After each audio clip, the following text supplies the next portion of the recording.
Burung-burung di udara berterbangan ke sana kemari, sambil berkicau dalam bahasa yang hanya mereka mengerti. Angin tenang berembus pelan di bawah langit yang cerah. Di bawahnya, rerumputan melambai-lambai ke sana kemari mengikuti arah angin. Cahaya matahari masih cukup hangat di atas langit.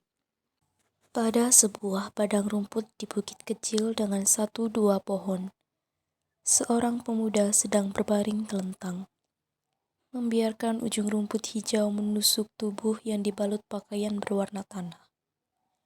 Orang itu memejamkan mata, merasakan angin tenang meniupkan helai-helai rambut, dan merasakan rumput hijau segar sebagai kasur. Ia menikmati kicau burung yang melengkapi sepenggal harinya ini. Dia hanya sendiri, menikmati semua itu hanya untuk dirinya sendiri. Dia masih punya banyak waktu untuk terlentang di padang rumput sebelum cahaya matahari membakarnya. Tak lama kemudian, pemuda itu bangun dengan perlahan. Dia membersihkan baju dan rambut pendeknya dari helai-helai rumput yang menempel. Orang itu cukup tinggi, serta gagah dengan bahu yang tegap dilihat dari sisi manapun. Pemuda itu merentangkan tangannya dan memandang alam sekitar sejauh kemampuan matanya memandang. Di padang rumput yang luas itu, hanya ada dia, ditemani oleh burung-burung di udara yang masih berkicau. Pemuda itu masih bertahan di padang rumput meski angin mulai sepi dan matahari menaikkan temperatur suhunya. Seakan tak peduli akan cuaca, pemuda itu meniti padang rumput sembari menyentuhkan tangannya pada ujung-ujung rumput. Terkadang, ia berlarian kecil di antara rumputan. Dia terus berada di padang rumput hingga matahari mulai condong ke arah barat dan membawa kehangatan petang. Angin pun mulai berhembus, pelan dan mesra, menghiasi sore. Pemuda itu seperti seorang anak kecil yang tak ingin pulang dari taman bermain. Mungkin dia menancapkan hati pada setiap semilir angin, pancaran matahari, dan helai-helai rumput. Saat petang mulai menipis dan matahari hanya seukuran puncak gunung yang jauh, pemuda itu meninggalkan padang rumput dengan janji bahwa dia akan kembali lagi. Entah dia berjanji kepada siapa, yang pasti dia telah berjanji. Hari baru telah tiba. Matahari malu-malu untuk merangkak dari ufuk timur, setelah berkelana di sudut dunia yang lain. Sebelum fajar benar-benar utuh, cahaya bulan masih sedikit mencuri-curi kesempatan untuk menerangi langit. Pemuda yang kemarin bermain-main di padang rumput baru saja bangun dari tidur malam yang panjang. Dia adalah salah satu penduduk sebuah pemukiman kecil di kaki bukit di mana padang rumput terbentang sangat luas. Dia tinggal di sebuah rumah bertembok kayu dan beratap jerami kering. Rumah itu dilengkapi dengan halaman kecil di depannya, tempat tumbuh kembang beberapa jenis sayuran, juga 1-2 kuncup bunga liar. Salah satunya tanaman hemlock yang mekar indah tanpa pernah benar-benar diperhatikan. Pemuda itu tinggal bersama seorang wanita berusia 40-an yang sering dipanggilnya Bibi Arini. Dan Bibi Arini sering memanggilnya Yogi.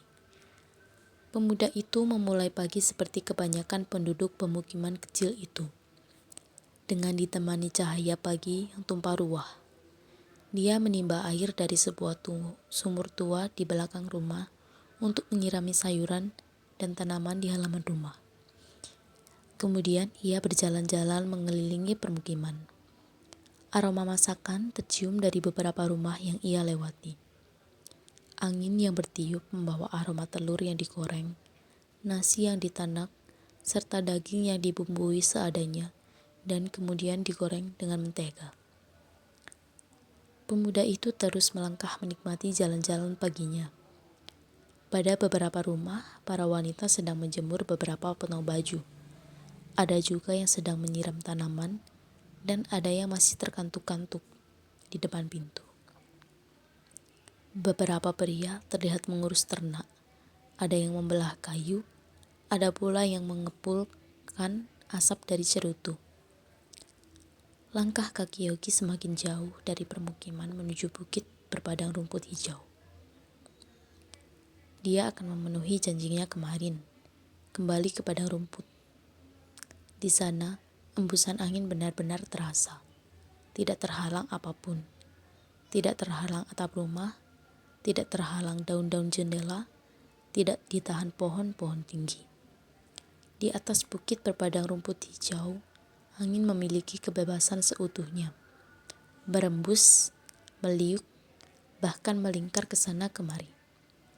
Angin yang bebas ini telah menjadi alasan bagi Yogi banyak menghabiskan waktu di sana. Tanpa menunggu lama, tubuh Waban sudah rebah terlentang di antara hamparan rumput hijau, bagai setangkai gulma di antara ribuan padi. Burung-burung masih berterbangan bebas di udara sambil berkicau ria. Yogi selalu datang ke padang rumput di atas bukit itu. Dia tidak pernah sekalipun absen untuk bertandang ke sana. Di sana tidak siapa-siapa untuk ia ajak berbincang. Hanya ada rumput yang selalu tumbuh, mati, dan berganti. Tak ada emas atau harta karun apapun yang terpendam. Hanya terlihat permadani hijau dan burung berterbangan. Namun, Yogi merasa nyaman. Dia tidak butuh alasan, penjelasan, dan teori apapun selama dia merasa nyaman. Pernah suatu waktu, usai makan malam, Bibi Arini menanyakan sesuatu kepadanya. Yogi, kenapa kau sering sekali pergi ke padang rumput? Memangnya apa istimewanya padang rumput itu, Yogi? Aku merasa nyaman tiap kali berada di sana. Aku tidak bisa menggambarkan kepada Bibi rasa nyaman itu. Aku hanya merasa nyaman. Itu saja. Jawab Yogi. Tapi bergabunglah lebih sering dengan pemuda-pemuda yang lain. Jangan terlalu sendirian. Pinta Bibi Arini. Yogi hanya memberikan senyuman sebagai jawaban dan tidak pernah berjanji kepada Bibi Arini. Dia pernah mencoba bergabung bersama pemuda-pemuda yang lain. Namun itu hanya 1-2 kali. Dia tidak menemukan kenyamanan. Dia bukan bagian dari dunia seperti itu. Sudah 1 jam lebih dia berbaring di atas rumput. Hingga tiba-tiba dia terusik oleh sesuatu yang menyentuh wajahnya. Ketika dia membuka mata yang sedari tadi tertutup, dia melihat sebuah layangan tergolek persis di depan wajahnya, lengkap dengan benangnya. Aneh, batin Yogi. Layangan itu berwarna langit dengan benang panjang terjuntai. Layangan itu terlihat masih baru.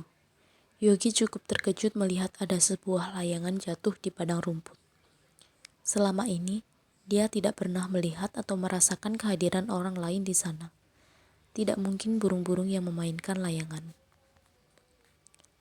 Yogi menoleh ke kanan dan ke kiri. Di kejauhan dia melihat seseorang berlari dengan cepat menuruni bukit. Yogi hendak mengejar dan bertanya kepada orang itu apakah dia pemilik layang-layang yang kini ada di tangan Yogi. Namun, dia mengurungkan niat itu. Dihitung dari jarak keduanya dan kecepatan langkah orang itu, dia yakin dia hanya akan menemukan kesia-siaan. Yogi akhirnya kembali ke pemukiman, bersama layangan berwarna langit di tangan dan rasa penasaran di dalam hati. Mungkin suatu hari dia akan mendapat jawaban. Keesokan harinya Yogi kembali ke padang rumput. Kali ini dia membawa layangan yang kemarin tanpa sengaja terjatuh di wajahnya. Tak lama setelah itu, sebuah layangan berwarna sama dengan yang dibawanya terbang bebas di bawah angin, dan matanya menemukan sosok seseorang di padang rumput itu. Tidak jelas siapa orang itu sebab dia hanya melihat samar-samar. Tanpa banyak pertimbangan, Yogi melangkah menuju orang itu. Jarak mereka semakin dekat. Namun, Yogi merasa asing dengan sosok itu. Dia tidak mengenalnya. Orang itu yang sedang asyik menerbangkan layangan ternyata adalah seorang gadis berambut ikal kekuningan, berkulit sawo matang dengan gaun panjang yang hampir menyentuh mata kaki. Sosok itu seperti tahu bahwa ada seseorang di belakangnya, langsung berbalik. Di hadapannya, berdiri seorang pemuda berambut acak-acakan. Pemuda itu membawa sebuah layangan berwarna sama dengan yang sedang dia terbangkan. Lantas, Yogi menanyakan apakah itu layangan milik gadis tersebut, dan ternyata benar, layangan itu milik gadis itu. Gadis itu menyodorkan tangannya kepada Yogi, dan Yogi hanya bisa bingung melihat tingkah gadis di hadapannya yang baru saja dia kenal. Telunjuk gadis itu menunjuk-nunjuk pada benda yang di belakang Yogi, layangan berwarna langit. Itu milikku dan kau sudah membawanya terlalu lama bersamamu. Boleh kau mengembalikannya kepadaku? Ujar gadis itu sambil matanya terus menatap pada layangan di tangan Yogi. Sebuah senyuman mengembang di wajah Yogi. Dia punya ide yang lain. Bagaimana jika kita bermain layangan bersama? Angin sedang bagus, cuaca juga cerah, dan layanganmu yang jatuh kemarin ini masih layak untuk diterbangkan. Setuju? Tapi itu layanganku, sedangkan kau tidak membawa layanganmu. Protes Nia. Ya, gadis itu bernama Nia. Aku pinjam punyamu yang ada di tanganku. Kau gunakan yang sedari tadi kau terbangkan. Tenang saja, aku hanya meminjamnya. Nanti akan kukembalikan. Jelas Yogi. Nia terlihat ragu. Tapi aku tidak bermain layangan bersama orang asing. Hei, aku bukan orang asing. Kita baru saja berkenalan tadi. Aku Yogi, kau Nia. Aku dari pemukiman, kau bukan dari pemukiman. Nia tidak punya senjata lagi untuk menolak permintaan Yogi.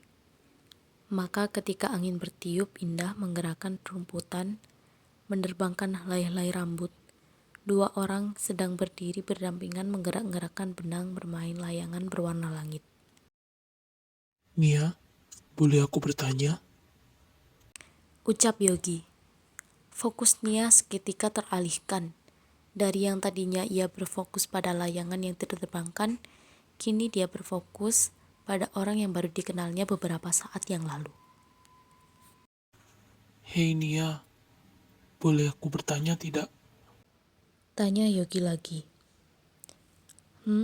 Silahkan. Kau ingin bertanya apa? Sejak kapan kau sering bermain layangan di padang rumput ini? Selama ini aku tidak pernah melihatmu. Hanya ada beberapa orang yang kedatang ke sini. Jadi aku bisa mengingat mereka dengan baik. 2 hari. Kemarin dan hari ini. Kau sendiri, apakah hampir setiap hari kau ada di sini? Ya, hampir setiap hari aku ada di sini. Melewati siang, menyambut sore, dan meninggalkan tempat ini saat gelap. Layang-layang keduanya masih menari indah di langit bersama hembusan angin. Sementara matahari makin meninggi. Sembari terus menerbangkan layangan, percakapan keduanya berlanjut. Nia ternyata adalah gadis dari desa yang berjarak 2 bukit dari pemukiman tempat tinggal Yogi. Desanya adalah desa para perajin kayu, perajin besi, perajin perhiasan, dan perajin-rajin lainnya. Nia sendiri adalah anak seorang perajin mainan. Dia selalu ditugaskan untuk menguji tiap mainan sebelum dijual. 2 hari terakhir yang dia habiskan di padang rumput hanya untuk menguji kelayakan mainan yang dibuat dengan tangannya, layang-layang berwarna langit. Kenapa kau harus jauh-jauh datang ke sini untuk melakukan uji coba layangan ini?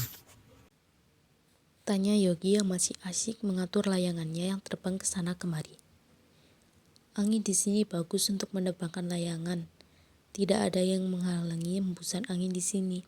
Ya begitulah. Tidak ada alasan yang istimewa. Jawab Nia. Usai itu, Nia kembali fokus pada layangannya sembari mendendangkan sebuah lagu. Lagu yang asing di telinga Yogi. Tapi meskipun asing di telinganya, Yogi menikmati dendangan lagu itu. Dia tidak berusaha bertanya lagu itu apa atau dari mana. Yogi tahu lagu itu.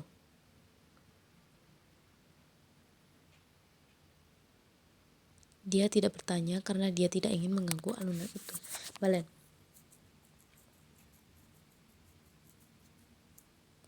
Tanya Yogi yang masih asyik. Tanya Yogi yang masih asyik mengatur layangannya yang terbang ke sana kemari. Angin di sini bagus untuk menumpahkan layangan. Tidak ada yang menghalangi embusan angin di sini. Ya begitulah. Tidak ada alasan yang istimewa, jawab Nia. Usai itu, Nia kembali fokus pada layangannya sembari mendendangkan sebuah lagu. Lagu yang asing di telinga Yogi. Tapi meskipun asing di telinganya, Yogi menikmati dendangan lagu itu. Dia tidak berusaha bertanya lagu itu apa atau dari mana Yogi tahu lagu itu. Dia tidak bertanya karena dia tidak ingin mengganggu alunan itu. Selama Nia berdendang, Yogi dapat merasakan angin yang bertiup dengan lebih dalam.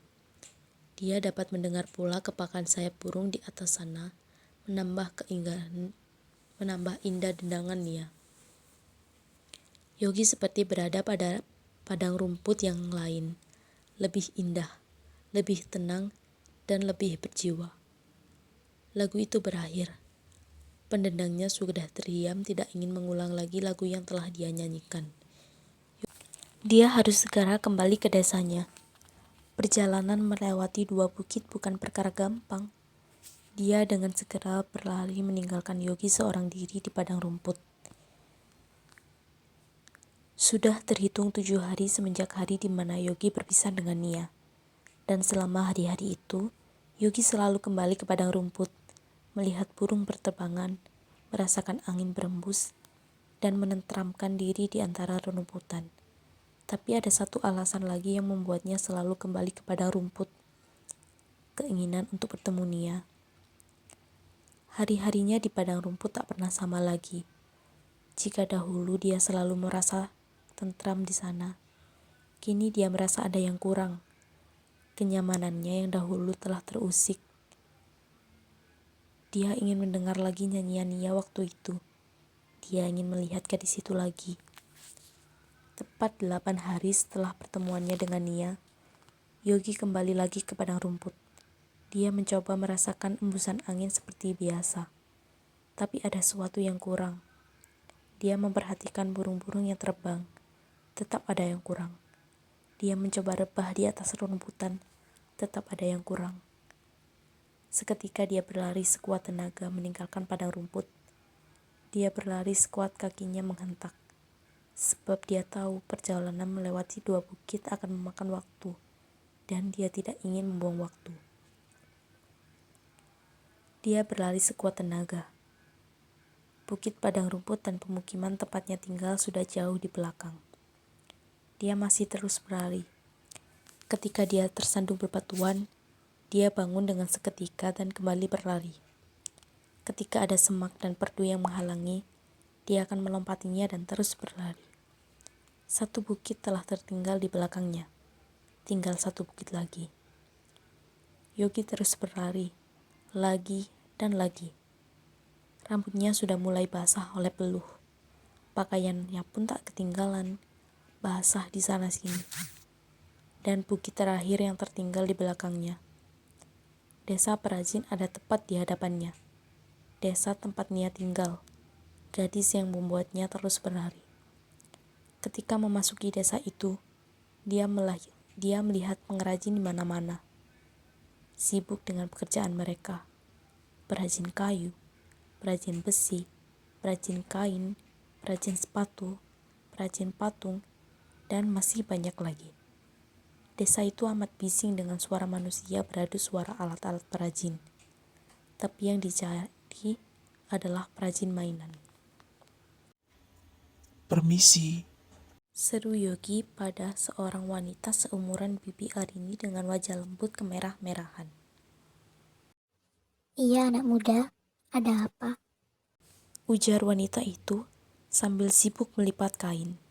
Aku mencari rumah seorang pengrajin mainan.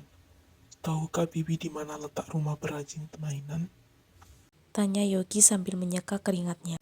Perajin mainan mana yang kau maksud anak muda?